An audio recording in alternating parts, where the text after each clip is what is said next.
नाज़रीन, आप देख रहे हैं नुक्ता एतराज़, मैं हूं यशफीन जमाल। नाज़रीन, गुज़िश्ता बरस अप्रैल में वोट ऑफ नो कॉन्फिडेंस के जरिए इमरान खान साहब को वज़ीर-ए-आज़म ऑफिस से जाना पड़ा, उसको खैर बात कहना पड़ा। उसके बाद से लेकर अब तक पूरा एक साल गुजर गया और हम देख रहे हैं कि खान साहब ने बहुत सारे नैरेटिव जो हैं वो इंट्रोड्यूस करने की कोशिश की, जिसके अंदर हकीकी आज़ादी और गुलामी से की जंजीरें तोड़ने का एक नैरेटिव जो है वो उसको साथ साथ लेकर हमने देखा कि आज तक चलते आ रहे हैं। हकीकी आज़ादी की अगर बात करें तो अब ऐसा लगता है कि वो जो नैरेटिव है या जिस इनकलाब की सो कॉल्ड इनकलाब की पाकिस्तान तहरीक इंसाफ बात करती है वो कुछ क्लाइमेक्स की तरफ बढ़ता हुआ दिखाई दे रहा है। और इस पॉइंट इन टाइम पर हमारे जहनों में पाकिस्तानी कुछ सवालात हैं जो मैं चाहती हूं कि मैं खान साहब से जरूर करूं आज इस प्लेटफॉर्म से और पाकिस्तान तहरीक इंसाफ से और उनके फॉलोअर्स से जरूर करूं आज अपने इस प्रोग्राम के तवज्जुद से कि हकीकी आज़ादी आप कहते किसको हैं? क्या इस मुल्क के अंदर जो नेशनल हेरिटेज की साइट्स हैं उनमें जाकर उनके अंदर ना सिर्फ तोड़फोड़ करना बल्कि उनको जलाकर राख का ढेर बना देने का हक अगर आपको मिल जाए तो आप मान जाएंगे कि हकीकी आज़ादी है? क्या जो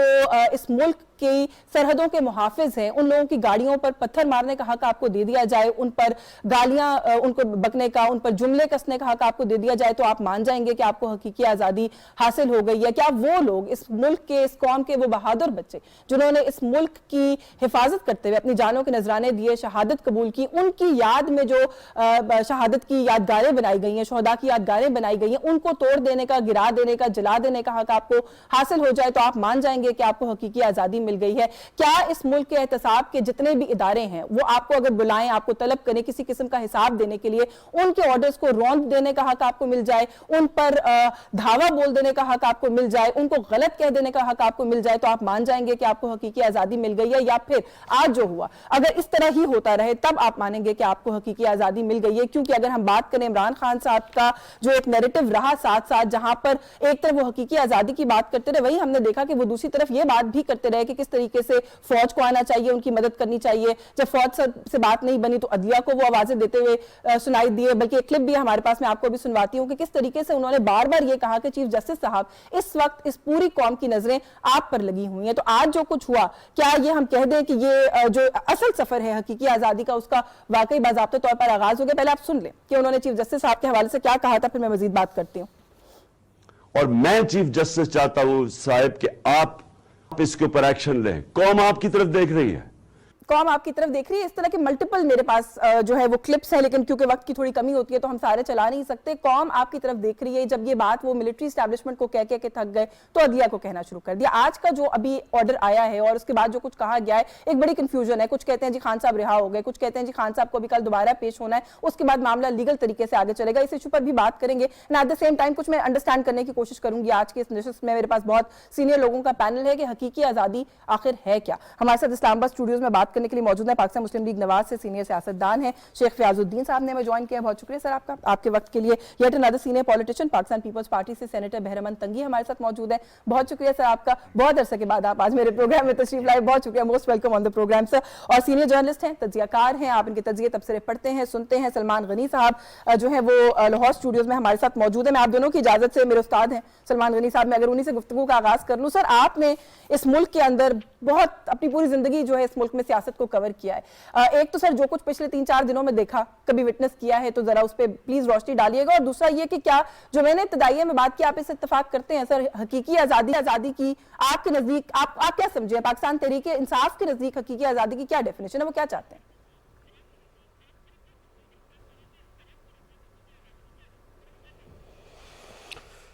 बिस्मिल्लाहिर्रहमानिर्रहीम। शुक्रिया यशफीन, आपने अपना बड़ा मौसर इब्तदाइया जिसमें बहुत सारे नुकात भी हैं और सवालात भी हैं।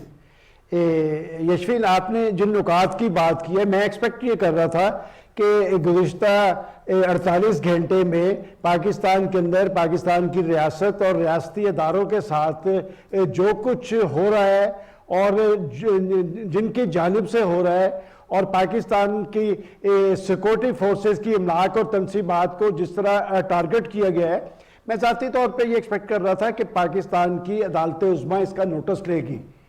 इसलिए कि ये मसला सिर्फ किसी एक अदारे का नहीं है, ये रियासत पाकिस्तान का मसला है और सिक्योरिटी इदारों की बात मैं इसलिए कर रहा हूं कि सिक्योरिटी इदारे आज जिस कैफियत से दो चार है कि एक तरफ दहशतगर्दी की जंग है और मेरे ख्याल कोई हफ्ता ऐसा नहीं जाता जब हमें हमारे फौजी जवानों की शहादतों की खबर ना मिल रही हो, इसलिए कि वो यकसुई और संजीदगी से जो पाकिस्तान के दुश्मन है, दहशतगर्द है, उन्हें उनके अंजाम पर पहुंचाने के लिए सरगर्म अमल है। वो तो शहादतों की तारीख रकम कर रहे हैं, लेकिन यशफीन हम क्या कर रहे हैं? देखिए, आपने इशारा तो कर दिया लाहौर के कोर कमांडर ऑफिस की तरफ, हाउस की तरफ, लेकिन मैं आपको थोड़ा सा याद करवाता चलूं कि ये लाहौर का कोर कमांडर हाउस जो है, ये दरअसल कायदे आजम की रहायशगाह थी। आज भी उस कोर कमांडर हाउस के ऊपर इसकी प्लेट लगी हुई है, लेकिन मैं आपको याद जो करवाना चाह रहा हूं, वो 2014 में बलोचिस्तान के अंदर ज़ियारत में भी कायदे आजम की रहायशगाह थी, जिसे दहशतगर्दों ने टारगेट किया था। और एक रहायशगाह को ज़ियारत में टारगेट किया था, एक रहायशगाह को लाहौर में टारगेट किया गया है। तो एक क्या बहुत बड़ा सवालिया निशान नहीं खड़ा? और जो हमारी अदालत उज़्मा, जैसे मैंने पहले कहा कि मैं तो उनसे ये तवक्को कर रहा था, इसलिए कि इस अदालत उज़्मा के लिए हमने खुद जद्दोजहद की है। हम चाहते थे कि पाकिस्तान के अंदर आज़ाद और खुद मुख्तार अदलिया होती है और उनके फैसलों के जरिए मुल्क के अंदर इस्तेहकाम आता है, इंतशार का खात्मा होता है। लेकिन यशफीन, बड़ी माजरत के साथ मैं खुद आज इस हवाले से बड़ा कंफ्यूज हूं, इसलिए कि हमें बताया जाता था कि जो कानून है वो सबके लिए बराबर होता है, अदल इंसाफ सबको फराहम करना स्टेट की जिम्मेदारी होती है। लेकिन आज ये साबित हो गया, बड़ा तल्ख फिक्र है कि कानून सबके लिए बराबर नहीं है। एक शख्स के लिए रिमांड में उसका नोटिस लिया गया और उनके फैसले को गैर कानूनी करार दिया गया और वापस उस कोर्ट की तरफ भेजा गया जिसने उस फैसले को कानूनी करार दिया था। और ये एक नई तारीख रकम होने जा रही है कि इस तरह की ऑडियोज भी सामने आ गई कि आज जो फैसला है उसकी ऑडियो भी सामने है। ऑडियो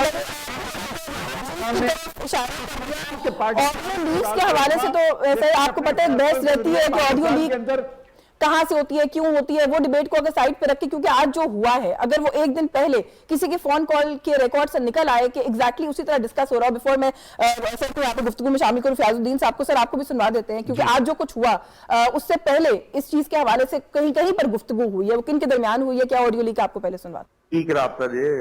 हाँ जी, ये बुलाया इमरान खान को लेके ऑर्डर होगा कि it goes back to the high court. वही प्रोटेक्टिव बेल टिल टुमारो। और ऑब्जेक्ट करेगा चीफ जस्टिस पर, चीफ जस्टिस पे ऑब्जेक्शन करेगा, चीफ जस्टिस खुद ही नहीं सुनेगा, वो मार्क कर देगा कियानी नु, मोहसिन कियानी बेल कर दे। जी फयाजुद्दीन साहब, आपने सुना ये जो फैसला है, उससे पहले ये फैसला कहीं पर डिस्कस हो चुका है ऑडियो लीक्स की सूरत में। हमारे साथ है सर, क्या कहेंगे जो डिसीजन अभी सामने आया? उन्होंने कहा जो गैर कानूनी है, अदालत के अहाते से अगर इस तरह की इजाजत मिल गई तो फिर कौन महसूस करेगा अदालत के अहाते के अंदर? इसके बाद बात यह है कि जहां तक इस फैसले को, इस्लामाबाद हाई कोर्ट के फैसले को कलम करार दे दिया गया, उसमें मुझे तो कम अज कम कोई इतराज नहीं। लेकिन जिस तरह एक 60 अरब रुपए के मुलजम को वेलकम किया गया, उनको देख के खुशी का इजहार किया गया और जाते हुए उन्हें ये बेस्ट ऑफ लक और बेस्ट विशेस का तोहफा पेश किया गया, इसके बाद कोई तवक्को रखता है कि इस्लामाबाद हाई कोर्ट उनके खिलाफ कोई फैसला कर सकेगी? ये मेरे ख्याल में इंतहाई शर्मनाक बात है कि वो शख्स जिस पर ये इल्ज़ाम है कि वो पाकिस्तान के खजाने के 60 अरब रुपए उसने एक क्या कहते हैं इसको, रियाज मलिक रियाज साहब को दे दिए और बगैर किसी को बताए। और जब असम्बली में जबकि उनका काबीना में केस पेश हुआ तो वो एक बंद लिफाफे में उनकी मंजूरी ली, जिसको पढ़ने की भी इजाजत नहीं दी। वहां पे उसमें कुछ वज़रा ने बल्कि इतराज भी किया कि हमें बता तो दें हम किस चीज पे साइन कर रहे हैं, और उसके जवाब में 5 अरब रुपए की प्रॉपर्टी अलकादर ट्रस्ट के नाम से ले ली गई। ये तो ओपन एंड शट केस था। इससे कम अज कम मैं समझता हूं सुप्रीम कोर्ट को इस हद तक उनको वेलकम नहीं करना चाहिए था कि जब उनको देख के खुशी का इजहार किया गया और उनके लिए नेक ख्वाहिशात का इजहार किया गया। हमारा जो माजी करीब में भी और माजी बईद में भी अगर हम अदलिया के फैसले को देखें तो वो कोई इतने ताबनाक नहीं है। जब भी आमरों ने जमहूरियत पे हमला किया है और ताले आजमाओं ने आइन को सस्पेंड किया है, तो उनको जो कंधा फराहम किया गया है, उनको जो सपोर्ट दी गई है, वो अदलिया से मिली। लेकिन सर आज जो रिमार्क्स आए हैं ऑनरेबल जो जजेस हैं उस वक्त जो बेंच में मौजूद थे उनकी तरफ से, आप लोगों को वैसे उनके ऊपर तो खुश होना चाहिए, उन्होंने एक्नॉलेज किया है कि आप लोगों के साथ जो कुछ होता रहा वो भी गलत होता रहा। ये कहा गया कि नैब की तो हरकतें ही ऐसी है, वो हमेशा से यही सलूक करते हैं सियासतदानों के साथ, तो कम से कम माना तो गया कि आप लोगों के साथ कुछ गलत सलूक होता रहा है। एक्नॉलेज करने से क्या वो नवाज शरीफ साहब को जो 1 साल जेल में रहे हैं और 100 पेशियां उन्होंने नैब में भुगती हैं और उनको वजारत उज़्मा से निकाल दिया गया है, उसका कोई उपाय हुआ है? या क्या उसका कोई उनको रेमेडी मिली है? वो तो वही, हाँ, जज साहब को उन्होंने डिसमिस कर दिया जिन्होंने फैसला दिया था, लेकिन फैसला अभी तक वो मौजूद है। हमारी अदलिया की तारीख कोई रोशन तारीख नहीं है और हमें सबको और अदलिया को भी सोचना चाहिए कि कौम के इत्मीनान पे उनको पूरा उतरना चाहिए, उनको किसी पार्टी का साथ नहीं देना चाहिए, उनको कानून का साथ देना चाहिए। और मैं समझता हूं कि अब वक्त आ गया है कि इस पे ओपन डिबेट पार्लियामेंट में होनी चाहिए और हर तबके में बैठ के, हर फोरम में बैठ के इस बात को डिस्कस किया जाना चाहिए। क्या अदलिया का यही किरदार रहेगा? क्या अदलिया इस किस्म के फैसले करेगी कि पूरी कौम को बहरान में डाल दे? चलिए इस पर भी बात करते हैं, किरदार वाली जो आप बात करें। तंगी साहब, एक बड़ी पर्टिनेंट बात रेज की सलमान गनी साहब ने अपनी गुफ्तगू में। एज अ पाकिस्तानी कहीं ना कहीं मैं भी ये एक्सपेक्ट कर रही थी कि जहां पे और मामलात को देखा जाएगा कहीं ना कहीं ये बात भी जेर बहस आएगी। वो तो अभी सलमान साहब ने जो है वो इशारा किया कोर कमांडर हाउस, किस तरह जिना हाउस, रेडियो पाकिस्तान की बिल्डिंग पेशावर के अंदर जो पब्लिक ट्रांसपोर्ट के सिस्टम्स हैं, बसों को आग लगा दी, पुलों को आग लगा दी। जो कुछ हुआ है इस मुल्क में पिछले 24 घंटे के अंदर, ऑनरेबल कोर्ट की तरफ से कुछ भी नहीं कहा गया। सिर्फ इतना एक जुमला आखिर में मैंने कहीं रिमार्क्स में देखा कि अपने जो सपोर्टर्स हैं उनको कहें कि जी पुरअमन रहें। बिस्मिल्लाहिर्रहमानिर्रहीम। यशबीन, आपको याद होगा कि इमरान ने लॉन्ग मार्च का फैसला किया और फिर सुप्रीम कोर्ट ने, गालिबन सुप्रीम कोर्ट ने या इस्लामाबाद हाई कोर्ट ने ये फैसला किया कि आप आए डी चौक तक, लेकिन पुरअमन रहें। सुप्रीम कोर्ट तक। और फिर उन्हीं लोगों ने इस्लामाबाद को जला के राख कर दिया। उस पे भी पूछा तक नहीं कि हमने कंडीशनली आपको ये कहा था और ये इजाजत दी थी, लेकिन आपने खैर इस्लामाबाद के रेड जोन को राख करके जला कर राख कर दिया। मैं समझता हूं कि आज मैं कानून का तालिब इल्म नहीं हूं, लेकिन मैं 43-44 ईयर्स मेरा पॉलिटिकल कैरियर है। मैं समझता हूं कि आज पूरी दुनिया में, स्पेशली हमारा दुश्मन मुल्क इंडिया में, खुशियां मना रहे हैं लोग। और वो खुशियां इसलिए हैं कि या तो जिना हाउस पे दहशतगर्द हमले करते हैं या जिना हाउस पे आज पीटीआई ने हमला किया। तो क्या हम पीटीआई को सियासी जुमात कंसिडर करें या इसको दहशतगर्द कंसिडर करें? क्या इमरान को हम पाकिस्तान का एक मुबवतन लीडर कंसिडर करें या मोदी आज जो खुशियां मना रहे उसको मोदी के नजरे से टच करके वो पाकिस्तान का एक दुश्मन कंसिडर करे? मैं समझता हूं कि यशबीन, एक बात मैं आपको बता दूं, मैंने अपनी सियासत में मार्शल लॉ भी देखी है, मैंने नवाज शरीफ की हुकूमत भी देखी है, मैंने अपने साथ जुल्म, अपनी लीडरशिप के साथ जुल्म भी देखा है। मैंने शहीद जुल्फ़िकार अली भुट्टो साहब की शहादत से लेके जनाब आसिफ अली ज़रदारी साहब जेल को भी देखा है, बहुत करीब से मैंने देखा है। लेकिन बिलीव में पाकिस्तान की सियासत खत्म हो चुकी है, छोटे बड़े का तमीज़ खत्म हो चुका है, इदारों पे एतमाद उठ चुका है, इदारों एक दूसरे के इदारे की मैंडेट को तस्लीम नहीं करते हैं। और आज अगर फैसलों पे उंगलियां उठती हैं तो यही वो उंगलियां है कि जो जनरल मासेस को सही मैसेज नहीं जा रहा। अभी देखिए, जो बातें आप सारी कर रहे हैं, पीटीआई की जो सेकंड टियर लीडरशिप है वो कॉन्स्टेंटली ट्वीट्स भी कर रही है और कह रही है कि जो तोड़फोड़ कर रहे हैं, जलाओ गिराओ कर रहे हैं, हमारा तो कोई ताल्लुक ही नहीं है इनसे। यही तो बात है, अभी वक्त साबित करेगा, 1-2 दिन बाद वक्त साबित करेगा। एक तो ऑडियो से पता चलेगा कि डायरेक्टर्स कौन दे रहे हैं। आज इमरान ने सुप्रीम कोर्ट में कहा कि मैं जिम्मेदार नहीं हूं, तो मेरे ख्याल में जज ने कहा है कि आप जिम्मेदार नहीं है, तो फिर कौन जिम्मेदार है? आप इस पार्टी के लीड करें। फिर दूसरे उनको ये पूछना चाहिए था कि इमरान साहब, कल तो आप व्हीलचेयर पे आए थे और अभी आप तो अपने पांव से आ गए।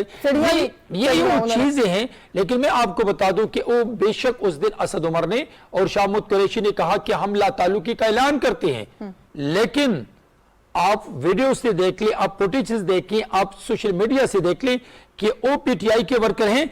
कल अगर इनको सजाएं होती हैं, फिर तब उस वक्त पता चलेगा कि ये लोग उनको रिहा करने के लिए या उनके लिए बेल न करे, उनके लिए वकला न रखे, या उनकी रिहाई के लिए बात न बहुत सारे करे। लोग आपको पता है बुक कर भी ले गए। वैसे कि जो बात आप कर रहे हैं ना वो कल तो क्या पता चलेगा, आपको दिखा देते हैं। शाह महमूद कुरैशी साहब की एक स्टेटमेंट है, पहले वो आपको सुनवाते हैं। वो क्या कह रहे हैं, उनका क्लेम क्या है, पहले वो सुन लीजिए। से तमाम ओहदेदारों से, MNA से, MPA से, टिकट होल्डर से, तंजीमों से हौसला मत हारिए, मैदान में रहिए, पुरअमन रहिए, कानून को हाथ में ना पहले हमने लिया ना आइंदा लेंगे। कहा गया कि लाहौर का जो वाकया हुआ कोर कमांडर हाउस का मेरी और इमरान खान की ईमा पर हुआ, बिल्कुल गलत है, झूठ का पलंदा है। से तमाम कुरैशी साहब कह रहे हैं बिल्कुल गलत है, झूठ का पलंदा। अब एक ऑडियो है मेरे पास, वो पहले सुन लेते हैं। Yes. कौन डायरेक्टिव दे रहा है Yes. वो पहले आपको सुना देते हैं जी। तमाम ग्रुपों में मेरी आवाज सुनने वालों, खासतौर से सोशल मीडिया की टीम, आज इम्तिहान का वक्त है। डॉक्टर यास्मीन साहिबा के साथ मैं कोर कमांडर हाउस पहुंच चुका हूं। हमारे साथ इस वक्त इजाज चौधरी साहब और महमूद रशीद साहब भी हमारे साथ हैं। इस वक्त हम कोर कमांडर हाउस घर के बाहर पहुंच चुके हैं। आज खान साहब का इम्तिहान खत्म हुआ और हमारा शुरू हुआ। डॉक्टर यास्मीन साहिबा की तरफ से हमें क्लियर इंस्ट्रक्शंस हैं, उनका हुक्म है कि कोर कमांडर हाउस को आग लगाएंगे। इजाज चौधरी साहब ने भी मुझसे वादा किया है, हम रुकेंगे नहीं। तमाम PTI के टाइगर्स कोर कमांडर के घर फौरी तौर पर। सर अब इससे ज्यादा वाजे तो बात मेरा ख्याल है हो नहीं सकती कोई के। आयरन लेडी कहते हैं वो PTI की, और डॉक्टर यास्मीन साहिबा को उनके वाजे अहकामात। यास्मीन, मैं पीपल्स पार्टी का वर्कर हूं और फिर सेनेटर हूं। क्या मैं, अगर मैं वाकई पीपल्स पार्टी का हूं तो मैंने पाकिस्तान पीपल्स पार्टी के मैनिफेस्टो को, मंशूर को, प्रोग्राम को और अपनी लीडर की डायरेक्टर्स के फॉलो करना होगा। क्या मैं उसके एक हुक्म के बगैर ऐसा कर सकता हूं? और फिर यास्मीन राशिद कौन है, एजाज चौधरी कौन है, और फिर ये ऑडियो है, आप देख ली कि यास्मीन राशिद गाड़ी से नीचे खड़ी, ऊपर खड़ी है और वो कह रही है कि जब हम सब इकट्ठे होकर फिर जाएंगे।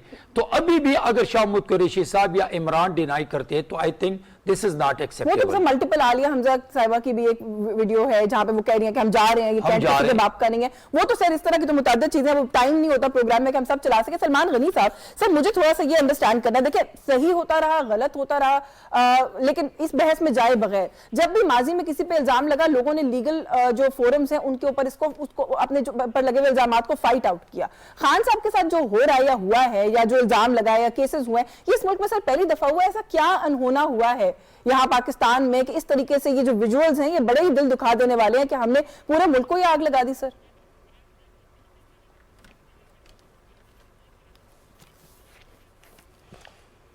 देखें यशवीन, आपने बहुत सारी ऑडियोज का जिक्र किया है सर। मैं आपको 2 रोज पहले की एक वीडियो याद करवाना चाहता हूं जो खुद इमरान खान साहब ने इस्लामाबाद रवानगी से पहले खुद जारी की थी। वो आप भूल गई हैं जी, जिसमें उन्होंने कुछ आर्मी अफसरान के नाम लिए थे और साथ कहा था कि जी अगर वारंट होंगे तो मैं गिरफ्तारी दे दूंगा। देखें यशफीन, मैं समझता हूं कि उन्हें पता था कि उस दिन उनकी गिरफ्तारी होनी है और वो वीडियो जारी करके वहां गए थे।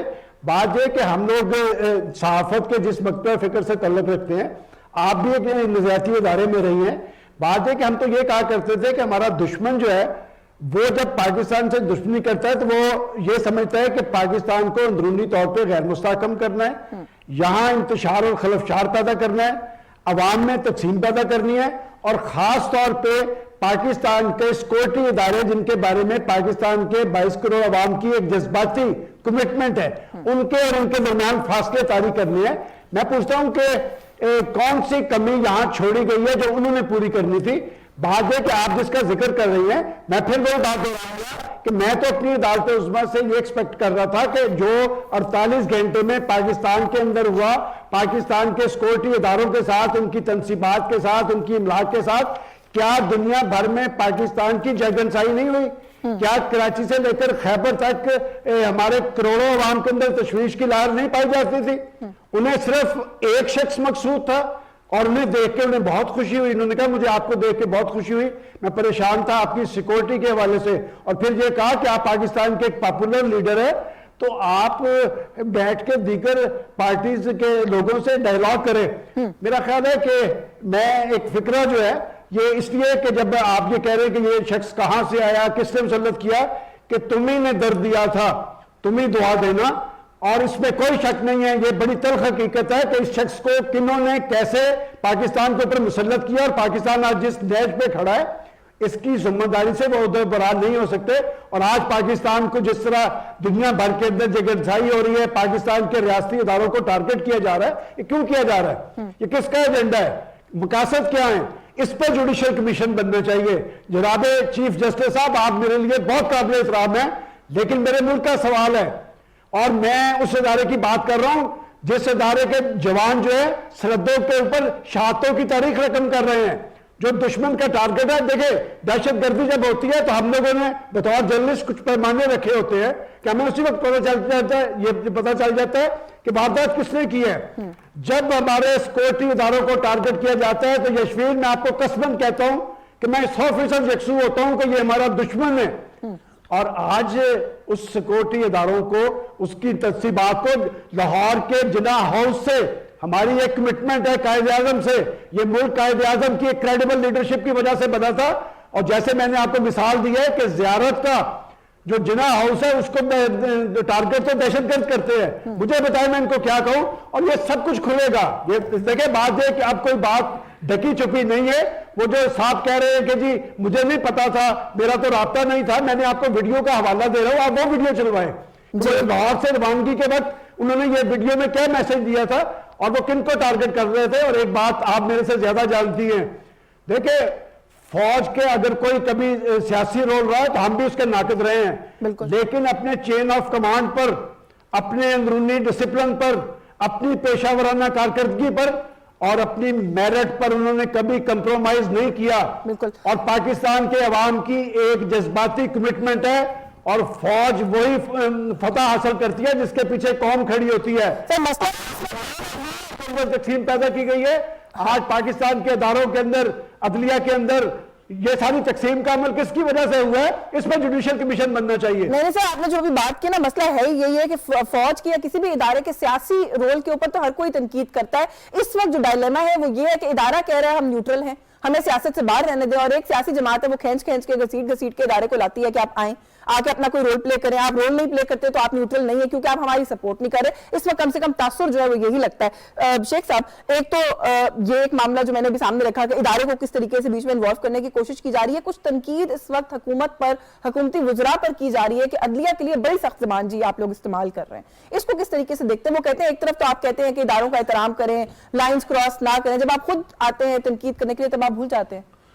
अदलिया के फैसलों के खिलाफ तनकीद हमारा हक है और कानून हमें इसकी इजाजत देता है। हम अदलिया के किरदार पे बात नहीं कर रहे, हम उनके फैसलों के पे बात कर रहे हैं। जैसा कि आज हमने उनके फैसले पे बात की है कि उनका जो आज ये फैसला है ये मुल्क में दहशतगर्दी को और अदम इस्तेकाम को बढ़ाने का वजह बन जाएगा, इस्तेकाम की वजह नहीं बन जाएगा।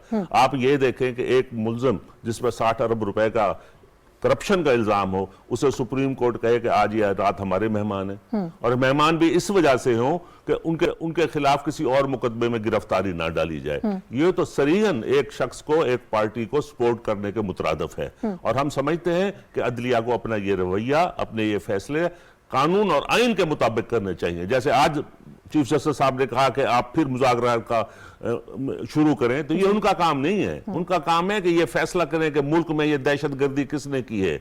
उनका काम ये था कि इस बात का नोटिस लेते कि जिनाह हाउस पे हमला किसने कराया है। उनका ये काम था कि वो ये नोटिस लेते कि आर्मी चीफ या आर्मी हाउस की तरफ जाने वाले रास्तों को किसने दहशतगर्दी का निशाना बनाया है। तो बात यह है कि आज हम जिस दोराहे पे खड़े हैं उसमें अदलिया को भी, इंतजामिया को भी, मुकन्ना को भी और हमारे इदारों को भी ये फैसला करना है कि हमें मुल्क में इस्तेकाम किस तरह लाना है। तो किस तरह आएगा ये डेडलॉक से? कोई आपको वे आउट समझ में आता है? जिस किस्म का रवैया इस वक्त जो आपके सियासी मुखालफीन है उनकी तरफ से अडॉप्ट किया गया है, फिर आप लोगों को शिकायत है वो जो हो भी रही है कि इदारे किस तरह से बिहेव कर रहे हैं, खासतौर पर अदलिया की अगर बात करें, आपको कोई वे आउट समझ में आता है? जिसका वे आउट सिर्फ यही है कि खलूस के साथ दिल में वतन की मोहब्बत डाल के डायलॉग का इब्तदा की जाए। अगर इलेक्शन 1-2 महीने आगे हो जाते हैं या 1-8 महीना पहले हो जाते हैं तो इससे किसी को कोई फर्क नहीं पड़ना, लेकिन फर्क उस फितने को पड़ना है जो मुल्क में इंतशार फैलाना चाहता है, जो मुल्क में दहशतगर्दी को हवा देना चाहता है, जो मुल्क में माशी अदम इस्तेकाम पैदा करके स्टेट को फेल करना चाहता है,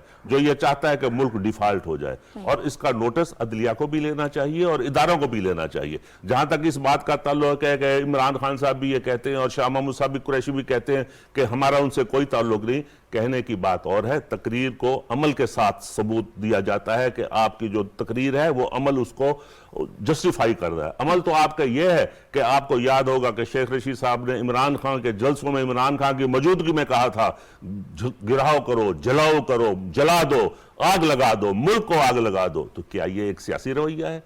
आज सर वो आईएसपीआर की जो प्रेस रिलीज है उसके जवाब में पीटीआई ने भी एक प्रेस रिलीज इशू किया, पता नहीं आप लोगों की नजर से गुजरी कि नहीं गुजरी। उसके अंदर जो है वो इतना उन्होंने सख्त अल्फाज में लिखा कि हम तो लॉ अबाइडिंग हैं और हमारी तरफ से कभी कानून को हाथ में नहीं लिया गया। मेरे पास 2 क्लिप्स है, मैं प्रोड्यूसर साहब से कहूंगी कि दोनों बार-बार चला दें, जिसमें खान साहब लोगों को तरगीब दे रहे हैं कि किस तरीके से सिविल नाफरमानी की जाती है, बिलों को जला रहे हैं, और फिर उसके बाद ये भी कह रहे हैं कि आप हुकूमत कैसे चलाएंगे। ये जरा देख लीजिएगा।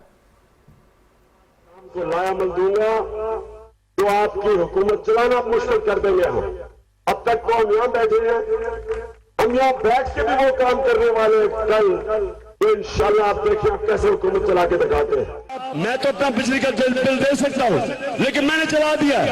मैं आप सबको कहता हूँ कि बिजली के बिल ना दो, इनको चला दो। मेरे पास ऐसी और भी क्लिप्स हैं अभी जहां पे वो डीजीआईएसआई को मुखातिब करके बहुत कुछ कह रहे हैं, जहां वो फौज को मुखातिब करके, फौज के एक सर्विंग ऑफिसर हैं उनको मुखातिब करके बहुत कुछ कह रहे हैं। लेकिन मुझे एक ब्रेक का कहा जा रहा है, ब्रेक से वापस आते हैं तो इस इशू पर मजीद बात करेंगे। कुछ बात करेंगे अदलिया की तरफ से जो इंडिकेट किया गया कि मुज़ाकरात होने चाहिए। अगेन इसके ऊपर भी अब एक डिस्कशन है, एक डिबेट है कि अदलिया ने कुछ दिन पहले अपने रिमार्क्स के अंदर ये कहा था कि ये सियासी मामलात हैं, इससे हमारा कोई ताल्लुक नहीं। आज वही ऑनरेबल जुडिशरी जो है वो फिर से मुज़ाकरात की बात करी और इंडिकेट करी है। इस पर बात करेंगे इस ब्रेक के बाद। हमारे साथ रहिए।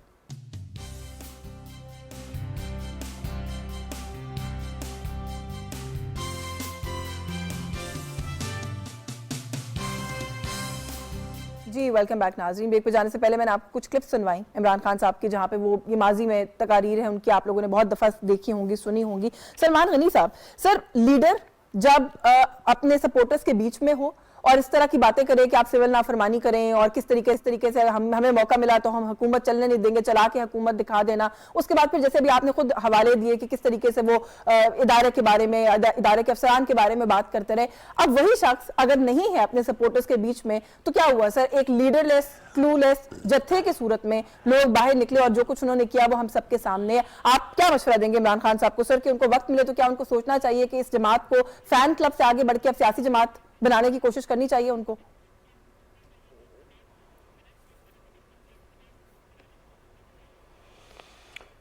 देखें यशफीन, आपने जो बात की है मैं समझता हूं कि पहले तो जिस बात का वो डिनाइल दे रहे हैं इस बात के तो मुसद्दका सबूत सामने आ रहे हैं। मैं जुडिशल कमीशन की देखें, आने वाले वक्त में इस तरह के भयानक वाकयात का इस्तेमाल ना हो, इसके लिए जरूरी है कि इस पे एक कमीशन बनना चाहिए और पता चलना चाहिए कि आखिर कौन सा माइंडसेट था जो पाकिस्तान के सिक्योरिटी इदारों को टारगेट कर रहा था। बल्कि मैं एक और बात कहूं आपको कि सिविलियन इदारों को टारगेट नहीं किया गया, सियासी मुखालफिन को टारगेट नहीं किया गया, सियासी लोगों की रहायशगाहों को टारगेट नहीं किया गया।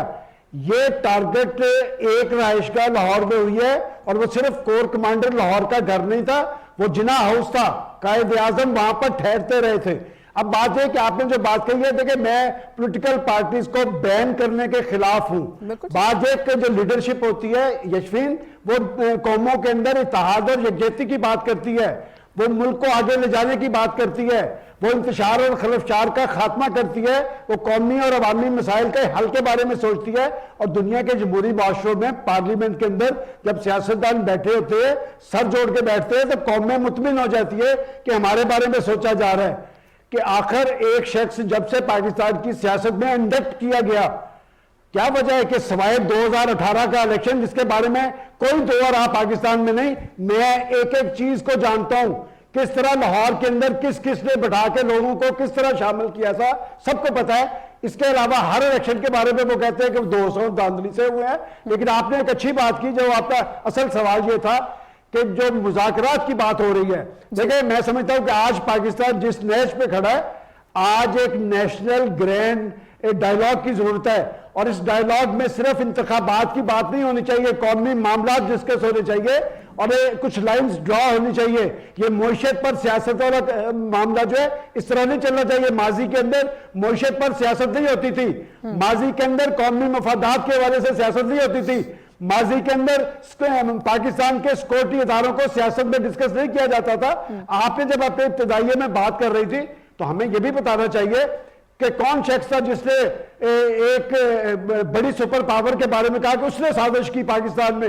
और फिर आपने याद है आपको ऑडियो, उसमें वो कहते नजर आते हैं अमेरिका का नाम नहीं लेना, हमने इस पे खेलना है। भाई आप कौम से खेलना है, आपने मुल्क से खेलना है, अपने अदारों से खेलना है। वहां तो आप लॉबिंग कर रहे हैं, वहां आप $25,000 की लॉबिंग फर्म लेते हैं, वहां पर आप $16,000 मंथली की लॉबिंग फर्म हायर करते हैं कि मैं वहां सरखरू हूं। जब तक आप पाकिस्तान के अवाम में और पाकिस्तान के मफादात के हवाले से सरखरू नहीं होंगे, कौम आपको माफ नहीं करेगी। ये जो जुर्म हुआ है इस पर इंक्वायरी होनी चाहिए। देखिए ये काम जो पाकिस्तान का दुश्मन नहीं कर सकता था वो पाकिस्तान के अंदर हुआ है। सियासी कारकुन बहुत सिंपल होता है, उसकी एक कमिटमेंट होती है अपनी लीडरशिप के। ये सारा मामला क्यों कर हुआ, कैसे हुआ, किसने किया, ये कोई ढका छुपा नहीं है। और ये वो लोग हैं जिनके मैं जाती तौर पे मैं सबको जानता हूं, लेकिन आखिर वो यहां तक क्यों पहुंचे कि फलां जगह पे पहुंचो, शेरपाव ब्रिज क्रॉस करो, ये कौन लोग थे और किसने ये सियासी क्यातों के सामने सरखरू होने का तरीकेकार ये गलत है। देखिए सियासी क्यातें और सियासी जमातें नजरियात की बुनियाद पर चलती है, ख्यालात की बुनियाद पर चलती है। आप अपनी एक शख्सियत को अपनी जात में अंजुमन बन के आप अपनी जात के साथ कमिटमेंट लेते हैं। और आखिरी बात, आपने सारी ऑडियो और वीडियोस का जिक्र कर दिया, वो ऑडियो भी चलाए जिसमें ये शख्स अपने कारकुनों को कहता नजर आता है कि अगर मैं गिरफ्तार हो जाऊं तो आपने क्या क्या करना है। वो कुछ हुआ है, ये सारे मामला खुलने चाहिए। और अगर ये मामला नहीं खुलेंगे और इसके जिम्मेदारान को सजा नहीं मिलेगी तो इस तरह के वाकयात का इत्तेबाल होता रहेगा। बिल्कुल होता रहेगा कि कुछ बैरूनी फोर्सेस पाकिस्तान के अंदर फंडिंग करके पाकिस्तान के मुफादात को भी नुकसान पहुंचा रही है और पाकिस्तान के सिक्योरिटी इदारों की तनसीबात भी उसके टारगेट पे है।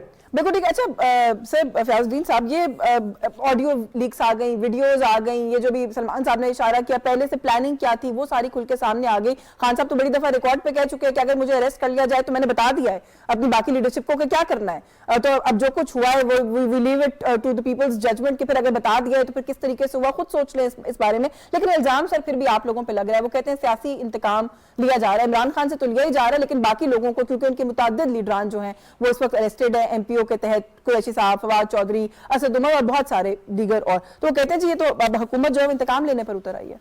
रियासत का जो अवलीन फर्ज है वो अमलाक और अवाम की हिफाजत है। हाँ। और इस हिफाजत के लिए उन्होंने उनको नजरबंद किया है, 3 एमपीओ के तहत 15 दिन के लिए नजरबंद किया है ताकि हालात जो हैं वो कूल डाउन हो जाएं और जो दहशतगर्द जो जत्थे हैं या जो बलवाई हैं उनको लीडरशिप मुहैया ना हो। और मैं भी अवाम से ये कहता हूँ, अवाम से अपील करता हूँ, इदारों से अपील करता हूँ कि सियासी जमातों में और दहशतगर्द गिरोहों में तमीज़ की जाए और दहशतगर्द गिरोहों को उसी तनासब उसी कानून के तहत निपटा जाए जो दहशतगर्दी के लिए मखसूस है। सियासतदानों के लिए और कानून होता है, सियासतदान हमेशा अगर आपस में लड़ते भी हैं तो एक टेबल पे बैठ के कोई ना कोई रास्ता निकाल लेते हैं। लेकिन हमारा जो मुकाबला है वो उस जमात से है जो डायलॉग पे यकीन ही नहीं रखती, जो कहती है कि जो मैं कह दूं वो सच है बाकी सब झूठ है। जो कुछ हो गया इसके बाद डायलॉग की या पॉलिटिकल सोल्यूशन की गुंजाइश मौजूद है, हमेशा होती है, यकीन भी हमेशा होती है। आप ये देखें कि पीपल्स पार्टी और मुस्लिम लीग कितने इन्होंने आपस में जंग व जदाल की, एक दूसरे के खिलाफ क्या क्या इल्जामात नहीं लगाए, लेकिन आखिर उन्होंने एक टेबल पे बैठकर एक लाहेमल बनाया कि मुल्क को जमहूरी राह पे किस तरह ले जाना है। और जब भी कोई सियासी जमात होगी या जो सियासी जहन रखता होगा वो डायलॉग से कभी पीछे नहीं। तो आपने वो जो मुद्दे की बात है वो फिर खुद ही कर दी। तंगी साहब, आप समझते हैं कि आप लोग किसी ऐसी क्या मैं कहूँ कुव्वत से या फैक्शन से डील कर रहे हैं जो कि सियासी माइंड रखते हैं और मुज़ाकरात इनसे हो सकते हैं आज फिर जो है ऑनरेबल जजेस ने भी कहा है जी कि आप मुज़ाकरात पे गौर करें। मैं एक मिनट बात जी, करूं। जी, जी। आपने देखा होगा कि शाह महमूद कुरैशी साहब ने कहा कि इनसे डायलॉग हो ही नहीं सकता, मैं इसीलिए सवाल कर रही हूं। बल्कि उन्होंने ये कहा कि तौबा तौबा, खुदा की तौबा, इनसे डायलॉग। यानी वो ना हमें पाकिस्तानी समझते हैं, ना हमें सियासी जमात समझते हैं, और ना इस काबिल समझते हैं कि हमारे साथ बैठकर मुल्क के फायदे के लिए, मुल्क के तहफ़्फ़ुज़ के लिए कोई राह निकाली जाए। वो तो सिर्फ उनका जो माटो है वो यही है कि मुल्क को अदम इस्तेकाम मैं का इसीलिए शिकार सवाल किया पूछ रही हूँ जाए। कि वे आउट क्या है। पॉलिटिकल लोग तो कहते हैं जी मेज पर बैठ जाएं तो कोई हल निकल आता है। तंगी साहब निकल सकता है, दूसरा फरीक बैठने को तैयार नहीं है। यास्मीन मैं आपको एक बात बता दूं, जब आपका पॉलिटिकल विजन हो, जब आपकी सोच आप पॉलिटिकल माइंडेड हो, तो फिर आपके साथ बैठ के डायलॉग्स हो सकते हैं। इन 2 दिनों के नुकसान के बाद as a parliamentarian, as a political worker, मैं नहीं समझता हूं कि इमरान के साथ बैठ के डायलॉग्स हो। मैं समझता हूं और मेरी अपील है इदारों को, हुकूमत वक्त को, सिक्योरिटी एजेंसीज को, कि पाकिस्तान की बेइज्जती, पाकिस्तान के अमलाक, GHQ पे हमला, जना हाउस पे हमला, रेडियो पाकिस्तान पे हमला, चकदरा में किला पे हमला, किला बलैसार पेशावर पे हमला, इन दुश्मनों को, इन दहशतगर्दों को सजा दें।